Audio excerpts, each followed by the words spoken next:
Hello my lovely YouTube family, कैसे हैं आप सभी। डेली लाइफ विथ मीत में आप सबका बहुत बहुत स्वागत है।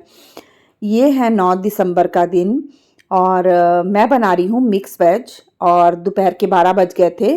1 बजे डैडी जी खाना खाने आ जाते हैं, तो बस मैं सारे काम सुबह के निपटा के बस मैं खाना बनाने के लिए किचन में आ गई थी और मैं खाना बना रही थी। इसके बाद क्या है, रमन को और शरण को दोनों को डॉक्टर के लेके जाना था। रमन को ड्रिप चढ़नी थी और इंजेक्शन लगने थे उसको 3।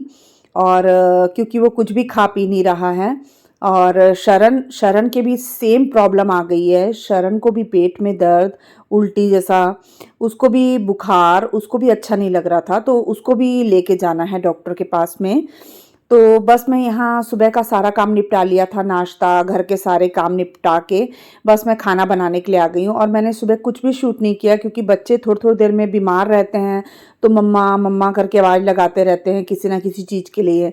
वैसे तो मेरे बच्चे इतना करते नहीं हैं, लेकिन जब बीमार पड़े हैं तो उनको ज़्यादा वो लग रहा है, क्योंकि वो रमन तो ऐसा हो गया, एकदम कमज़ोर सा हो गया है। उसको इतनी ज़्यादा दर्द है। और एक तो इतने इंजेक्शन लग रहे हैं उसको, एक दिन में 5-5 6-6 इंजेक्शन से ज़्यादा लग रहे हैं। ड्रिप चढ़ रही है डेली की, सुबह शाम, तो इस वजह से वो बहुत ज़्यादा उसको पेन हो रही है पूरी बॉडी में। और पेट दर्द अलग से हो रहा है, तो वो उस वजह से भी बहुत ज़्यादा परेशान है। तो वो थोड़ी थोड़ी देर में आवाज़ लगाता है, मम्मा दर्द हो रही है, बहुत ज़्यादा दर्द हो रही है मम्मा। यानी उसको वाकई में इतनी दर्द हो रही होगी, नहीं तो वो कभी ऐसे बोलता नहीं है। थोड़ी बहुत दर्द होती तो सहन कर लेता है, लेकिन जब ज़्यादा दर्द होती है तो हर कोई बोलता है। तो वो बहुत ज़्यादा परेशान, जिसको देख के मैं भी परेशान हूँ। ना रात को उस वो भी सो रहा है, ना मैं सो रही हूँ, ना ये सो रहे हैं। कोई भी नहीं सो रहा है, क्योंकि बच्चे जब परेशान होते हैं तो फिर बच्चों की तरफ ही पूरा ध्यान लगा रहता है। तो बस यहाँ मैं दोपहर के खाने की तैयारी कर रही थी। तो एक मैं मिक्स वेज बना रही थी। मिक्स वेज के लिए मैंने गोभी, गाजर, मटर और आलू ले लिया है। और बस मैंने उसे कट करके धो के ऊपर से टमाटर काट के डाल दिया है। मैं एकदम सिंपल तरीके से बनाऊंगी। और मैंने बस तेल गरम करके उसमें ये सब डाल के और अपने जो बेसिक से मसाले होते हैं मैं वो डाल दूंगी, नमक, मिर्च, हल्दी और गरम मसाला वगैरह डाल के मैं इसे कुकर को बंद कर दूंगी थोड़ा सा पानी डाल के। और एक तरफ मैंने 2 तवे गरम होने के लिए रख दिए हैं। 2 तवे मैंने इसलिए रखे हैं क्योंकि मुझे डैडी के लिए मकई की रोटी बनानी है और इसके बाद मुझे और भी बहुत सी चीज़ें बनानी थी। जैसे रमन के लिए खिचड़ी बनानी थी, फिर कनक के आटे की रोटी बनानी थी कोको के लिए, और जो जो नहीं खाएगा मकई की रोटी उनके लिए। तो इस वजह से बहुत सारे काम थे, तो मैं जल्दी जल्दी बस निपटाने में लगी थी। और बस अब मैं डैडी के लिए मकई की रोटी बना दूंगी, क्योंकि वो मकई की रोटी ही खाते हैं ज़्यादातर। तो बस मैं उनके लिए मकई की रोटी बनाने लगी हूँ। तो मैं 2 तवे इसीलिए रख दिए थे ताकि जितना जल्दी काम निपटेगा, उसके बाद रमन को डॉक्टर के लेके जाना है, उसको फिर ड्रिप चढ़ेगी और 3 इंजेक्शन लगेंगे उसको। और साथ ही शरण भी बहुत तंग कर रहा था, रो रहा था, उसके भी पेट में बहुत दर्द हो रही थी, तो साथ ही उसको भी दिखाना है। वो भी आज स्कूल नहीं गया, बहुत परेशान था। तो बस अब मैं इधर मकई की रोटी बनाने लग गई हूँ। और बस अभी ये रोटियां बनाऊंगी मैं जल्दी जल्दी, फिर बच्चों को डॉक्टर के लेके जाना है। तो वैसे ही हम लोग परेशान चल रहे थे। पता नहीं क्या है, अचानक से घर में सब बीमार बीमार होने लग गए हैं, तो टेंशन सी बनी हुई है कि अरे बच्चों को कुछ होता है ना, अपन को कुछ हो, खुद को तो अपन सहन कर लेते हैं या अपन बोलते हैं चलो कोई बात नहीं हम ठीक हो जाएंगे, लेकिन जब बच्चों पे बात आ जाती है, जब बच्चे बीमार पड़ जाते हैं ना, तो कहीं भी मन अच्छा नहीं लगता है। लगता है बस बच्चे ठीक हो जाए। बच्चे ठीक हंसते खेलते ही अच्छे लगते हैं, बच्चे बीमार बिल्कुल भी अच्छे नहीं लगते हैं। और अभी डॉक्टर रमन की डॉक्टर ने ये भी कहा है कि उसे अभी 5 से 6 दिन अभी बिल्कुल स्कूल नहीं भेजना है। वो उसका शरीर जितना थकेगा उसकी तकलीफ उतनी बढ़ेगी, तो उसको मतलब बेड मतलब आराम से रेस्ट ही करना है, ना उसको कहीं खेलना कूदना है, ना उसको कहीं स्कूल भेजना है।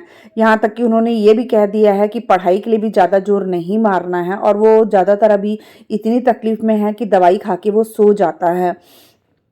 बस मेरी यहाँ मकई की रोटी बन गई है और मैं रमन के लिए खिचड़ी चढ़ा दी है, रमन शरण के लिए, क्योंकि हल्दी वाली चीज़ें उनको देनी नहीं है, तो मैंने सिंपल सी उनके लिए खिचड़ी बना दी है मसूर साबुत दाल की। और बस अब मैं इन लोग का एक खाना मैंने कर दिया है। मैं कनक की रोटी बना लूँगी, क्योंकि कनक की रोटी बनाने का कारण ये होता है क्योंकि कोको भी जो है वो मकई की रोटी नहीं खाता है, तो गेहूँ के आटे की रोटी बना लो ना तो वो भी खा लेता है। और फिर उसका डॉग फूड उसके बाद ही मैं उसमें डॉग फूड उसको देती हूँ, क्योंकि मैं उसको जैसे कि मैंने पहले भी बताया है, मैं इसमें रोटी में फ़िश ऑयल मिक्स कर देती हूँ जिससे वो खा लेता है रोटी, और उसके बाद में डॉग फूड उसको दे देती हूँ अलग से दूध में डाल के। तो बस यहाँ मैंने कनक की रोटी भी बना ली है, और ये भी मेरा काम हो गया है। अब मैं आपको दही दिखाती हूँ। एक दिन पहले जो मैंने दही जमाया था, देखिए मेरा दही कितना अच्छा जम के तैयार हुआ है, और ये ऐसा दही जमा है कि आप इसको हथेली पर भी लेकर कहीं भी जा सकते हैं, इतना अच्छा दही जमा है मेरा। ये देखिए, तो मैं इसी तरीके से दही जमाती हूँ। उसके बाद हम निकल गए थे बच्चों को खाना वाना खिला के, हम निकल गए थे डॉक्टर के पास में। तो मैं, रमन, शरण और ये हम लोग चारों जन गए हैं, और यहाँ हम लोग अपने नंबर का इंतज़ार कर रहे थे। ये हमें छोड़कर फैक्ट्री चले गए थे और हम तीनों बैठे थे। फिर यहाँ मैम ने दवाई लिखी शरण के लिए भी, और इसका भी ब्लड टेस्ट के लिए लिखा था। तो बस यहाँ शरण का ब्लड टेस्ट हो रहा है, और शरण मतलब परेशान ना हो, तो मैं उसे हंसाने की कोशिश कर रही हूँ ताकि वो थोड़ा सा, बच्चा क्या टेंशन में भी आ जाता है ना कई बार, तो बस उसको थोड़ी सी बातें कर रही हूँ तो वो हंस रहा है। अब यहाँ रमन को ड्रिप चढ़ने लगी है, तो बस रमन को वैसे ही बहुत ज़्यादा दर्द था, वही बोल रहा है मम्मा मुझे बहुत दर्द हो रही है। और बस अब क्या कर सकते हैं, उस हाथ में लगातार 2-3 दिन से चढ़ रही थी और इंजेक्शन वगैरह उस हाथ में लग रहे थे, तो आज इस हाथ में उसने लगवाया है। वो ये बोल रहा है बहुत ज़्यादा दर्द हो रही है, तो सिस्टर को भी वो यही बोल रहा था कि मुझे बहुत ज़्यादा दर्द हो रही है। मैं उससे पूछ रही हूँ बेटा क्या हो रहा है, तो बोल रहा है मम्मा बहुत दर्द हो रही है, बर्दाश्त नहीं हो रहा है। तो यहाँ एक इंजेक्शन उसे लग रहा है, उसके बाद अब ये दूसरा इंजेक्शन लग रहा है, और अब ये तीसरा इंजेक्शन लग रहा है। 3 इंजेक्शन लग रहे हैं, तो नसों में लग रहे हैं सारे के सारे, तो उसको ज़्यादा तकलीफ़ हो रही थी। फिर एक बॉटल कंप्लीट हो गई, ख़त्म हो गई, तो अब ये दूसरी बॉटल लग रही है उसे। तो यही करते-करते हमारे 3:30 बज गए थे, हम बहुत देर से आए हुए थे। और उसके बाद रमन को मैंने मोबाइल दे दिया था कि बेटा सोना है तो सो जा या मोबाइल में देख लेता, क्योंकि ध्यान दूसरी तरफ होगा तो फिर उतना तकलीफ़ का पता नहीं चलता है। तो बस अब उसका ड्रिप का निकाल दिया गया है, उसको चढ़ गया है। अब मैं उसको बोल रही हूँ चल चलें, तो बोल रहा है मम्मा चक्कर आ रहे हैं, 2 मिनट रुक जाओ आप, थोड़ा-सा मेरे को नॉर्मल हो लेने दो। तो अब मेरे को पकड़ लो, तो फिर मैंने उसको पकड़ के 2 मिनट बैठी रही। फिर जब उसको हाथ भी बहुत दुख रहा था उसका, कंधे तक में दर्द थी उसके।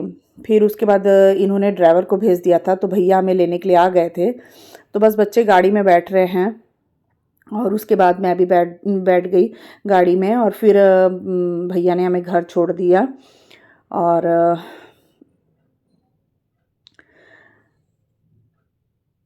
4 बजने के लिए 10 मिनट थे तब हम घर पहुँचे, और कोको भी था अंदर।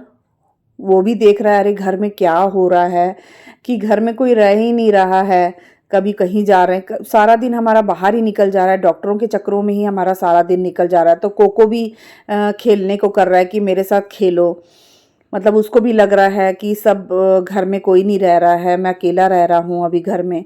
फिर शाम हो गई, शाम को फिर मैंने थोड़ा देर बच्चों को दवाई-ववाई दी, उसके बाद खाना-वाना फिर बच्चों को थोड़ा बहुत खिला के फिर मैं कपड़े बाहर सूखने डाले थे जो वो लेने आ गई। तो कोको मेरी चुन्नी नहीं छोड़ रहा था, उसको ये था मेरे साथ खेलो। मैं बोल रही बेटा मैं बहुत थक गई हूँ, मैं तेरे साथ खेलूँगी, रुक जा। तो बस उसको वो करके फिर मैं अपने कपड़े वगैरह जो सूखे कपड़े थे वो मैं जोड़ने लग गई, ताकि कपड़े भी एक तरीके से सँभाले जाएँ, क्योंकि प्रेस करने के कपड़े ही बहुत इकट्ठे हुए हैं मेरे अभी। और मुझे इतना मतलब घर में रह ही नहीं रही हूँ तो कपड़े प्रेस हो ही नहीं रहे हैं। तो कम से कम 4-5 दिन के कपड़े इकट्ठे हो गए हैं प्रेस करने के लिए, तो उसकी अलग से टेंशन है। अब देखो टाइम निकाल के उसे भी प्रेस करना पड़ेगा, जो जोड़ने वाले, सँभालने वाले हैं वो तो मैं करती जाती हूँ साथ-साथ में, लेकिन प्रेस करने वाले इकट्ठे हो गए हैं बहुत सारे, 4-5 दिन के कपड़े। अब कोई नहीं, वो भी करने हैं, तो काम करना है तो फिर वो तो करना ही है। और फिर बस मैं बाहर, मैंने फिर देखा चाँद बहुत प्यारा लग रहा था, उसकी भी एक फ़ोटो क्लिक कर ली। और उसके बाद में जब मैं अंदर आई तो इन्होंने जूस भेजा था भैया के हाथ से, ड्राइवर भैया के हाथ से, तो बस मैं बच्चों को जूस देने लगी हूँ, क्योंकि ताकत भी ज़रूरी है बच्चों के लिए। और बस मैं बच्चों के लिए जूस वगैरह डाल रही थी कि बच्चे पी लेंगे। तो बस अगर आपको मेरा व्लॉग अच्छा लगा होगा तो मेरे चैनल को सब्सक्राइब कीजिएगा। मिलते हैं नेक्स्ट व्लॉग में।